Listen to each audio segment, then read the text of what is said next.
চলো আজ নিজেকে একটা প্রশ্ন করা যাক। তুমিও নিজেকে করো, আমিও নিজেকে করি, কারণ এই প্রশ্ন করাটা আমাদের জন্য খুবই প্রয়োজনীয়। আচ্ছা, তুমি যে জীবনটা চেয়েছিলে সেই জীবন তুমি কি পেয়েছো?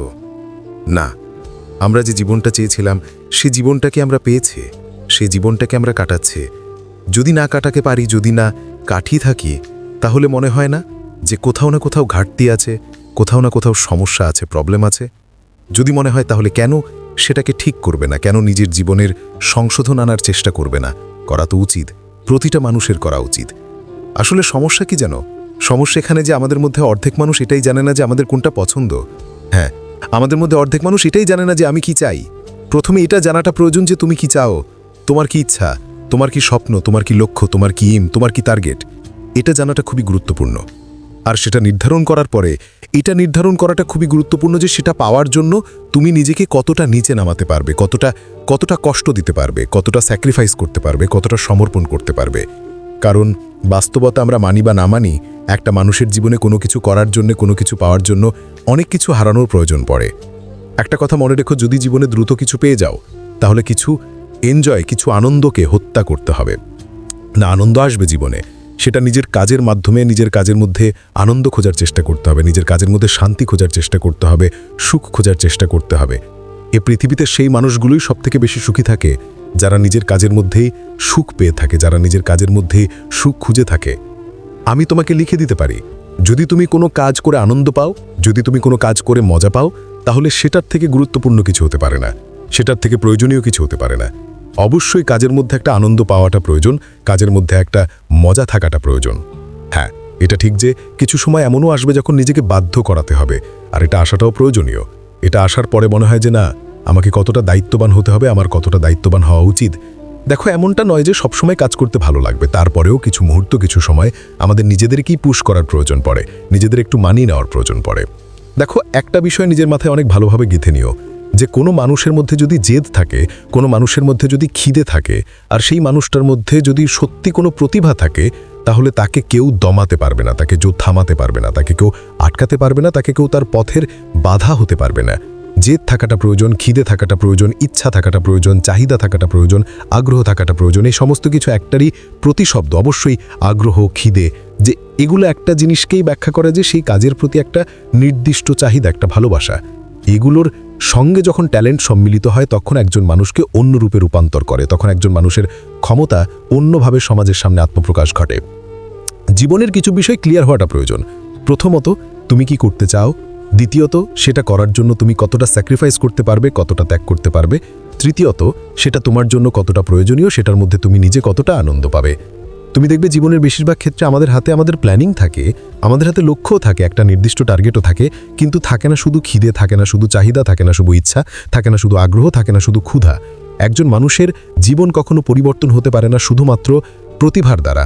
এই পৃথিবীতে প্রতিভাবান মানুষ অনেক আছে, কিন্তু প্রতিভাবান হওয়ার সঙ্গে সঙ্গে মেহনতি হওয়াটা প্রয়োজন। এই পৃথিবীর যে কোনো ইন্ডাস্ট্রি, যে কোনো কোম্পানি থেকে তুমি ঘুরে এসো, এদের প্রতিভাবান মানুষ যতটা প্রয়োজন তার থেকে অনেক বেশি প্রয়োজন মেহনতিশীল মানুষ। কোনো ক্রিকেট কোচ, কোনো ফুটবল কোচকে জিজ্ঞাসা করো তারা কি বলতে চায়, তাদেরও একই ধারণা। তারা অবশ্যই প্রতিভাকে প্রাধান্য দেয়, কিন্তু তারা মনে করে যে প্রতিভার থেকে গুরুত্বপূর্ণ হচ্ছে গিয়ে আগ্রহ, প্রতিভার থেকে গুরুত্বপূর্ণ হচ্ছে গিয়ে পরিশ্রম। অবশ্যই পরিশ্রম, মেহনতিশীল হওয়াটা প্রয়োজনীয়। শুধুমাত্র ট্যালেন্ট থাকাটাই কাফি নয়, শুধুমাত্র ট্যালেন্ট থাকাটাই সমস্ত কিছু নয়। এক্সপিরিয়েন্স, একজন মানুষের অভিজ্ঞতা তার ট্যালেন্টের থেকে হাজারো গুণ বেশি দামি। এটা কি জানো? যদিও একজন মানুষ ট্যালেন্টেড হয়ে যায়, তার অভিজ্ঞতার বদলতে তুমি যত বেশি অভিজ্ঞতা সঞ্চয় করবে তত বেশি তুমি ট্যালেন্টেড হয়ে উঠবে। আর অভিজ্ঞতা কোথা থেকে আসে জানো? ব্যর্থতা, ভুল, এগুলো থেকে। আমরা যত বেশি ভুল করি তত বেশি অভিজ্ঞ হই, যত বেশি ব্যর্থ হই ততইটা জেনে যাই যেটা করা যাবে না, যত বেশি ভুল করি ততইটা জেনে যাই যেটা করা যাবে না। কোনটা করা যাবে না এটা জানাটা খুবই গুরুত্বপূর্ণ, কোনটা করা যাবে এটার থ্রু দিয়ে আমরা হয়তোবা সফলতা খুব সহজে পেয়ে যাব।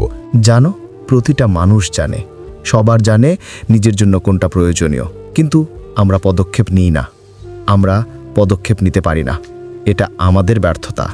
আগেও বলেছি, এখনও বলছি, বারবার বলবো, মেহনত শুধুমাত্র যথেষ্ট নয়, শুধুমাত্র পরিশ্রম যথেষ্ট নয়, পরিশ্রম তো সবাই করছে, পদক্ষেপ যথেষ্ট নয়। তোমার এটা জানাটা প্রয়োজন যে কি হতে পারে, তোমার জীবনে কতটা পরিবর্তন আসতে পারে।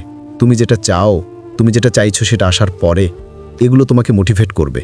যখন তুমি ভাববে যে আমার জীবনটা এমন হয়ে যাবে যদি আমি এটা করতে সক্ষম হই, এগুলো তোমাকে বিশ্বাস করো অনেক বেশি মোটিভেট করবে। আর মোটিভেট থাকাটা প্রয়োজনীয়, নিজেকে মোটিভেট রাখাটা প্রয়োজনীয় প্রতিটা পদক্ষেপে। যখন নেগেটিভ থট আসছে তখন মোটিভেটেড ফিল করাটা প্রয়োজনীয়। এটা ভুলে যেও না, জীবন তখনই সুন্দর হবে যখন তুমি জীবনটাকে সুন্দর ভাবতে শুরু করবে, যখন তুমি জীবনটাকে সুন্দর মনে করবে, যখন তুমি জীবনটাকে সুন্দর তৈরি করার জন্য নিজের সর্বোচ্চ দিয়ে চেষ্টা করবে। আর মনে রেখো, চেষ্টা নিয়ে টেনশন করাটা প্রয়োজন নাকি রেজাল্ট নিয়ে? কারণ চেষ্টা আমাদের হাতে আছে, রেজাল্ট আমাদের হাতে নেই। আমরা চেষ্টা করতে পারি, কারণ কে জানে, হয়তোবা আমাদের চেষ্টা আমাদের মানসিক শান্তির সবথেকে বড় কারণ হবে, হয়তোবা আমাদের অজুহাতে দেওয়ার পথের সবথেকে বড় বাধা হবে। নিজেকে প্রশ্ন করাটা প্রয়োজনীয় এবং প্রশ্নের উত্তর খুঁজে সেটার উপরে আমল করাটা প্রয়োজনীয়। তুমি তোমার জীবনের সেই সকল মানুষগুলো থেকে একটু দূরে থাকার চেষ্টা করো, সেই সকল মানুষগুলো থেকে একটু দূরে থাকার চেষ্টা করো যারা তোমার সঙ্গে থেকেও সঙ্গে নেই। এমনটা কি হয় না? আমাদের জীবনে এমনও অনেক মানুষ আছে যারা আমাদের সঙ্গ দেবে বলেও সঙ্গ দেয় না। কিছু মানুষ বন্ধু বলে তো দাবি করে কিন্তু বন্ধু হয় না। কিছু মানুষ আপন বলে তো আখ্যা দেয় কিন্তু আপন হয় না। কিছু মানুষ সঙ্গে আছি বলেও সঙ্গ দেয় না। সেই সকল মানুষগুলো থেকে একটু দূরে থাকার চেষ্টা করো, একটু নিজেকে দূরে রাখার চেষ্টা করো। হ্যাঁ, কারণ এরা তোমার মনে একটা বৃহৎ আশা জাগাবে। আর যখন সেই আশা পূর্ণ হবে না, যখন তুমি তাদের কাছ থেকে শুধুমাত্র তিরস্কৃত হবে, তখন তুমি কষ্ট পাবে। তাই সব থেকে ভালো হয় যদি তাকে কষ্ট না দিয়ে তার থেকে নিজের দূরত্বটা একটু বাড়িয়ে নেওয়া যায়। সব থেকে ভালো হয় অন্যের উপরে নির্ভরশীলতা ছেড়ে দিয়ে যদি নিজের উপরে নির্ভর করা যায়। সব থেকে ভালো হয় যদি নিজের উপরে সব থেকে বেশি বিশ্বাসটা রাখা যায়। দেখো, যারা তোমার মূল্যটা বোঝে না তাদের সামনে জোর জবরদস্তি করে নিজের ভালোবাসাটা জাহির করতে যেও না। তাদের সামনে জোর জবরদস্তি করে নিজের ভালোবাসাটা প্রকাশ করতে যেও না। যখন এটা সত্য যে আমরা সকলের কাছে প্রিয় হতে পারবো না, তখন আমরা কেন এমনটা চেষ্টা করব? কেন অন্যের মন রাখতে গিয়ে নিজেই নিজেকে কষ্ট দেব? দেখবে কিছু মানুষ সময়ের সাথে বদলে যায় এবং এই ঘটনাগুলো আমাদের বিশ্বাসের উপরেও সন্দেহ জাগায়। মনে হয় যে এই মানুষটাও পরিবর্তন হতে পারে নাকি? কিন্তু হ্যাঁ, পারে। এই পৃথিবীতে মানুষ নিজের স্বার্থের জন্য অনেক কিছু করতে পারে। শুনেছি পাগলও নাকি নিজের স্বার্থ বোঝে।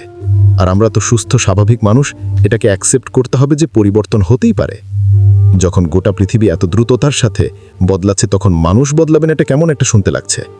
তাই মানুষও পরিবর্তন হতে পারে, মানুষও পরিবর্তন হয়ে থাকে সময়ের সাথে, সুযোগের সাথে।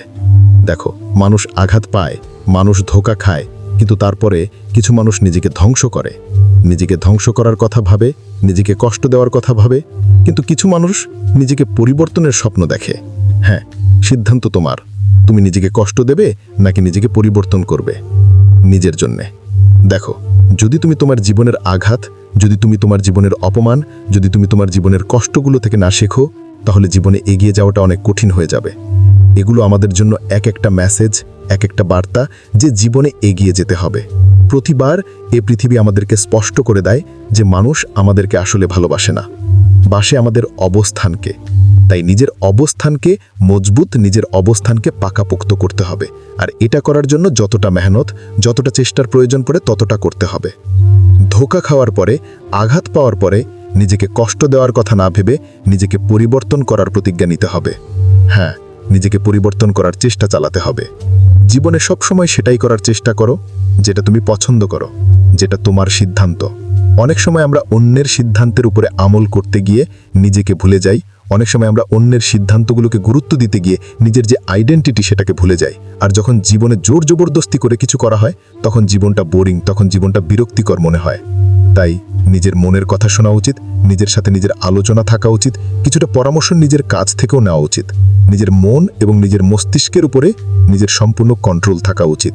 হ্যাঁ, অনেক সময় হয়তোবা আমাদেরকে অনেক কিছু বাধ্য হয়েই করতে হবে, কিন্তু তারপরেও যতটা সম্ভব নিজের কথা শুনতে হবে, নিজের মনের কথা শুনতে হবে, নিজের ইচ্ছা চাহিদাকে অনেক বেশি প্রাধান্য দিতে হবে। দেখো, দিন শেষে তোমার হয়তোবা এটা অনুভব হবে, হয়তোবা এটা উপলব্ধি হবে যে জীবন অতটাও সহজ নয়। তবে হ্যাঁ, জীবনে কিছু পরিস্থিতি, কিছু সিচুয়েশন মানিয়ে নেওয়ার মাধ্যমে এবং কিছু বিষয় মেনে নেওয়ার মাধ্যমে জীবনটাকে সহজ করে নিতে হয়। আবারও বলছি, জীবন সহজ নয়, সহজ করে নিতে হয়, কিছুটা মানিয়ে নিয়ে, কিছুটা মেনে নিয়ে। একটা উপদেশ দিতে চাইব, কোনো মানুষের পিছনে ছুটে নিজের ভ্যালুটাকে কমিয়ে ফেলো না। হ্যাঁ, কোনো মানুষের পিছনে ছুটে নিজের ভ্যালুটাকে কমিয়ে ফেলো না। যদি কেউ সত্যি তোমাকে চায় তাহলে তোমাকে অবহেলা করবে না, যে তোমার গুরুত্ব বোঝে সে তোমাকে গুরুত্ব দেবে, আর যে তোমার গুরুত্ব বোঝে না সে তোমাকে এমনিতেই ইগনোর করবে। সুতরাং যারা তোমার থেকে দূরত্ব বাড়াতে চায়, বাড়াতে দাও, তুমি শুধু নিজের থেকে নিজের দূরত্বটা কমিয়ে নাও। কত সুন্দর হতো যদি জীবন মায়ের মতো হতো, কোনো যাই আসতো না অন্যেরটা কেমন, শুধু এটা মনে হতো যে আমারটা সুন্দর। আমরা বলি না আমার মা সব থেকে সুন্দর, কিন্তু অন্যের মা কেমন তাতে আমাদের কোনো যাই আসে না। তো তাই জীবনটা যদি মায়ের মতো হতো কত সুন্দর হতো, মানুষ তুলনা করাই ছেড়ে দিত। আমরা তো তুলনা করতে ভালোবাসি, তুলনা করে যাই যে ওর জীবনটা সুন্দর, আমার জীবনটা কেন নয়, ওর জীবনে এত কিছু হয়, আমার জীবনে কেন নয়। কিন্তু যদি পৃথিবী মায়ের মতো হতো তাহলে এই তুলনাগুলো বন্ধ হতো, আর যদি এই তুলনাগুলো বন্ধ হতো তাহলে জীবনটা নিঃসন্দেহে সুন্দর মনে হতো। তবে কেন জানি না মনে হয় এটা আর সম্ভব নয়। মানুষ তুলনা করতে ভালোবাসে, তুলনা করে যায়। তাই আমি বলি যে যদি তুলনা করতেই হয় তাহলে তাদের সাথে কেন নয় যারা আমাদের থেকে একটু খারাপ পর্যায়ে, যারা আমাদের মতো জীবন পাওয়ার স্বপ্নটা দেখে যায়। তবে এই সমস্ত কিছু মনের উপরে নির্ভর করে, তাই মনের উপরে নিয়ন্ত্রণ থাকাটা প্রয়োজনীয়। নিজের সব থেকে বড় শত্রুর থেকেও ভয়ঙ্কর হচ্ছে গিয়ে ভুল পথে চালনাকারী মন, নেগেটিভিটি দ্বারা আকৃষ্ট হওয়া মস্তিষ্ক। বিশ্বাস করো, এটা বাস্তব, এটা সত্য যে যদি তোমার মন এবং মস্তিষ্কের উপরে তোমার সম্পূর্ণ কন্ট্রোল থাকে তাহলে তুমি তোমার জীবনটাকে যেমনভাবে কাটাতে চাইছিলে তার কিছুটা হলেও সম্পূর্ণ হবে, তার কিছুটা হলেও পূরণ হবে, কিছুটা হলেও নিজের ইচ্ছা, নিজের চাহিদা অনুযায়ী নিজের জীবনটাকে পরিচালনা করতে পারবে, নিজের পছন্দের জিনিসগুলোকে নিজের জীবনের অংশ বানাতে সক্ষম হবে, নিজের জন্য ক্ষতিকারক জিনিসগুলো নিজে থেকে দূরত্ব বাড়াতে সক্ষম হবে। তবে জীবন তোমাকে অনেক কিছু শেখাবে। কিছু ভুল মানুষের সাথে পরিচয়, কিছু ভুল মানুষের সাথে আলাপ আলোচনা তোমাকে একা থাকার গুরুত্বটা বোঝাবে, একাকিত্বের প্রতি তোমার আগ্রহটা বাড়াবে। দেখ, একটা কথা বলি তোমাকে, জীবনে কারুর জন্যে এতটা ভেঙে পড়ো না যেন নিজের জন্য হাসতে ভুলে যাও। কারুর জন্য এতটাও ভেঙে পড়া উচিত নয় যেন নিজের জন্য হাসতে ভুলে যেতে হবে। এই পৃথিবীতে মানুষের জীবনের যে কটা উদ্দেশ্যই থাকুক না কেন, তার মধ্যে একটি হচ্ছে গিয়ে নিজেকে ভালো রাখা, নিজেকে খুশিতে রাখা, নিজেকে আনন্দে রাখা। আর এগুলো করতে গেলে অন্যের থেকে অতিরিক্ত আশার মাত্রাটা কমিয়ে আনতেই হবে, নিজেকে ভালোবাসতেই হবে। তাতে কেউ বাসুক বা না বাসুক। আর নিজেকে ভালোবাসার সবথেকে বড় বেনিফিট হচ্ছে এখানে কোনো ধোঁকা নেই, এইখানে কোনো ষড়যন্ত্র নেই। একটা কথা মনে রেখো, আমরা যে জীবন নিয়ে অনেক ভাগ্যের দোষ দেই,